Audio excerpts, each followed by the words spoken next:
ಎಲ್ಲರಿಗೂ ನಮಸ್ಕಾರ. ಇವತ್ತು ನಾನು ಮಾಡೋ ಅಡುಗೆ ಬಾಂಬೆ ಚಟ್ನಿ ಅಂತ. Very simple. ದೋಸೆಗೆ, ಇಡ್ಲಿಗೆ, ಚಪಾತಿಗೆ ಚೆನ್ನಾಗಿರುತ್ತೆ. ಸಿಂಪಲ್ಲಾಗಿ ಮಾಡ್ಬೋದು. ಬೇಕಾಗಿದ್ದ ಪದಾರ್ಥಗಳು: ಕಡಲೆ ಹಿಟ್ಟು, ಹುಣಸೆ ಹಣ್ಣು ನೀರು, ಉಪ್ಪು, ಕರಿಬೇವಿನ ಸೊಪ್ಪು, ಗ್ರೀನ್ ಚಿಲ್ಲೀಸು, ಈರುಳ್ಳಿ. ಈಗ ಇದೆಲ್ಲ ಹುರ್ಕೊಳ್ಳೋಣ. ಫಸ್ಟು ಈಗ ಕಡಲೆ ಹಿಟ್ಟು ಹುಣಸೆ ಹಣ್ಣು ನೀರಲ್ಲಿ ಮಿಕ್ಸ್ ಮಾಡೋಣ. ಚೆನ್ನಾಗಿ ಮಿಕ್ಸ್ ಮಾಡೋಣ. ಇದ್ರ ಜೊತೆಗೆ ಸ್ವಲ್ಪ ಉಪ್ಪು ಹಾಕ್ಬಿಡೋಣ. ಅದಕ್ಕೆ ಎಷ್ಟು ಬೇಕೋ ಅಷ್ಟು ಚೆನ್ನಾಗಿ ಮಿಕ್ಸ್ ಮಾಡೋಣ.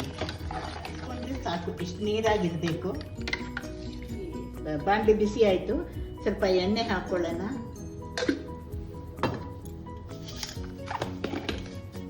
ಅದಕ್ಕೆ ಸ್ವಲ್ಪ ಸಾಸಿವೆ,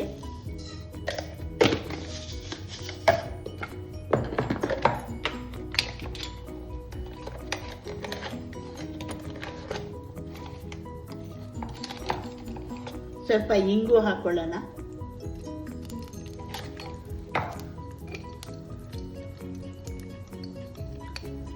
ಸ್ವಲ್ಪ ಅರಿಶಿನ ಹಾಕೊಳ್ಳೋಣ.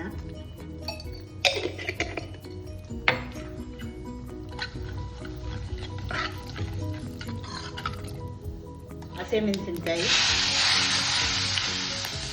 ಕರಿಬೇವಿನ ಸೊಪ್ಪು, ಈರುಳ್ಳಿ ಚೆನ್ನಾಗಿ ಹುರ್ಕೊಳ್ಳೋಣ.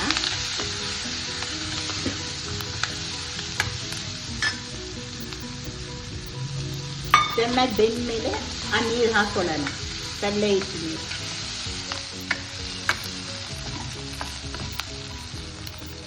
ಈಗ ಬೆಂದಿದೆ. ಈ ನೀರು ಹಾಕ್ಕೊಂಬಿಡೋಣ.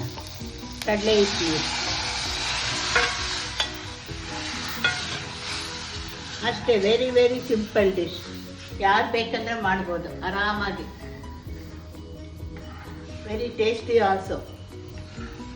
ಆರೋಗ್ಯಕ್ಕೂ ತುಂಬ ಒಳ್ಳೆಯದು. Subscribe my channel. Thank you so much.